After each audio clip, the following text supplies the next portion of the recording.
Since I accidentally skipped Numbers chapter 32, I'll go ahead and go over it.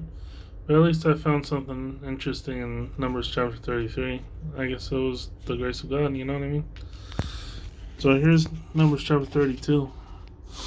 Now the children of Reuben and the children of Gad had a very great multitude of livestock, and when they saw the land of Jazer and the land of Gilead, that indeed the region was a place for livestock, the children of Gad and the children of Reuben came and spoke to Moses, to Eleazar the priest, and to the leaders of the congregation, saying, Altaroth, Dibon, Jazer, Nimrah, Heshbon, Eliah,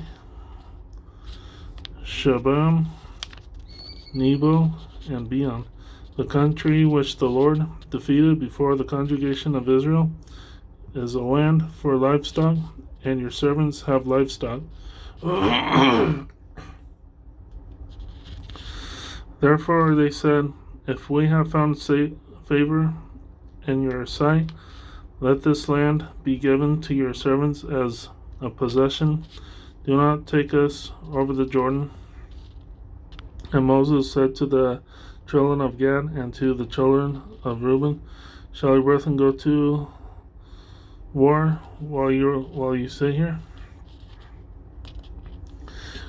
Now why will you discourage the heart of the children of Israel from going over into the land which the Lord has given them? Thus your fathers did when I sent them away from Kadesh Barnea to see the land. For when they went up to the valley of Eshcol and saw the land, they discouraged the heart of the children of Israel, so that they did not go into the land which the Lord had given them.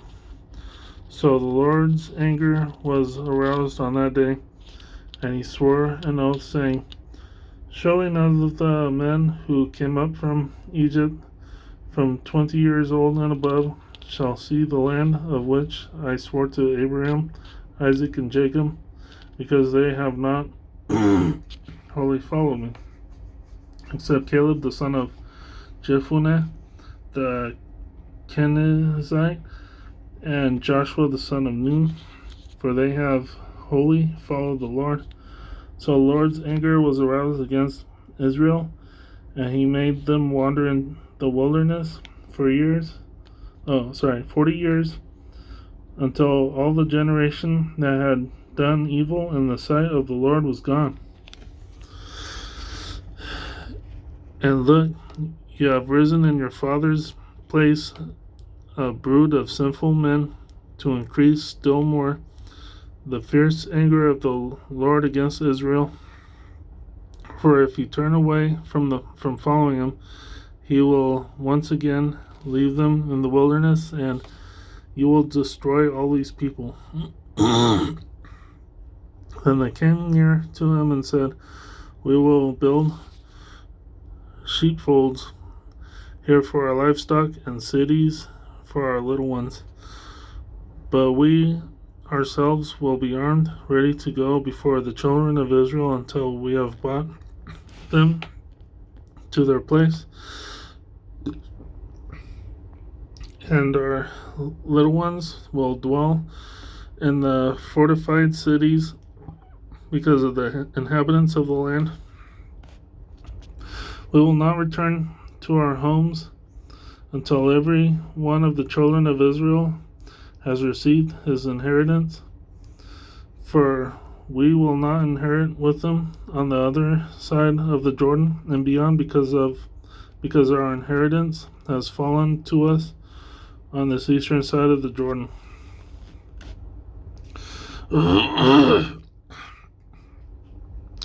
Then Moses said to them, if you do this thing, if you arm yourselves before the Lord for the war,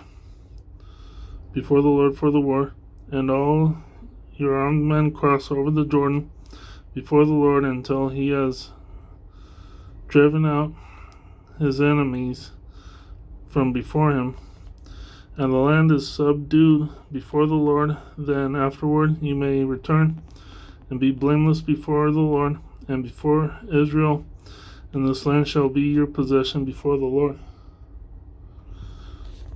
But if you do not do so, then take note you have sinned against the Lord, and be sure your sin will find you out.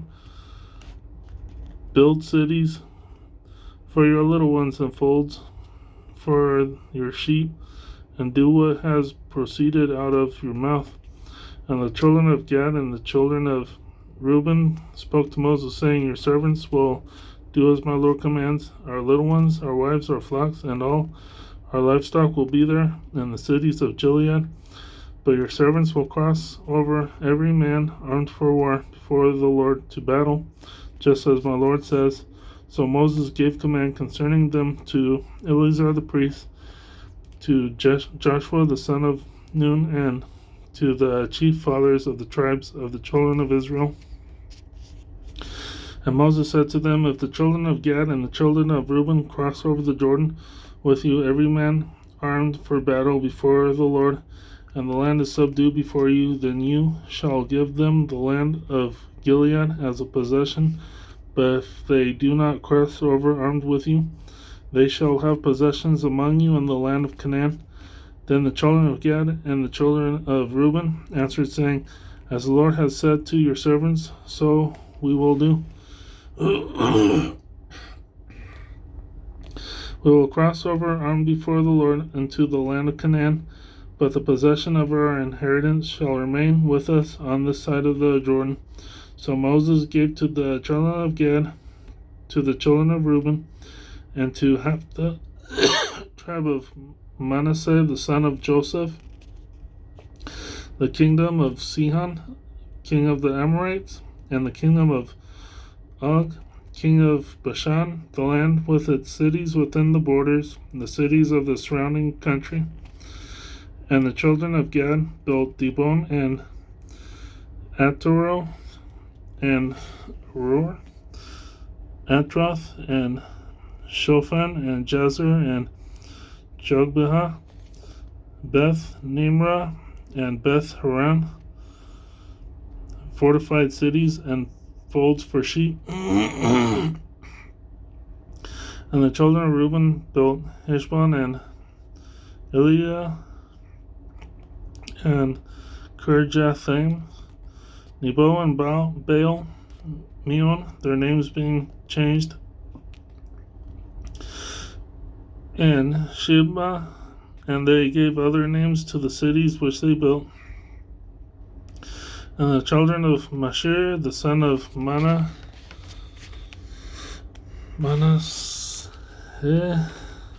Manasseh, went to Gilead and took it, and dispossessed the Amorites who were in it.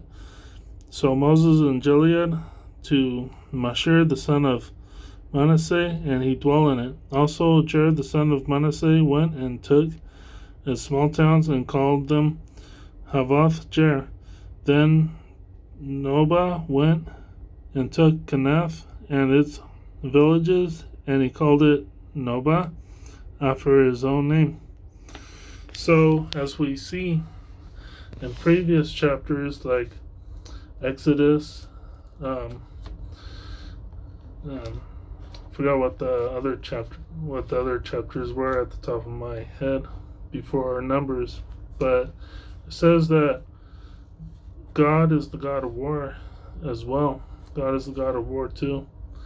And I guess with God knowing about them having idol images of maybe a sheep with 10 arms, or an elephant with 11 eyeballs or something crazy like that, I guess he got mad and he told the people of Moses to go to war and take their land, and some of them may have survived and probably been thrown on their side, just like what happens now. And they took some of that land and and had livestock. Not sure if they stole. I don't know. Not sure if they took their livestock or I don't know. But yeah, it kind of reflects today. We have like Jefferson Freeway, the Jefferson Freeway, Jackson Freeway. We have cities named. I mean, we have streets named after slave masters, and we also have streets named after slaves or people in the civil rights movement, like Martin Luther King Jr. Freeway. But yeah, it's pretty relatable. Thank you for chiming in. Um, Not sure if I covered everything. I mean, I read the whole chapter 32, but I'm not sure if I got it completely. But you learn as you go, and eventually, as I start doing podcasts later or something about the Bible, I'll probably learn more and more about it. Okay, thank you for chiming in.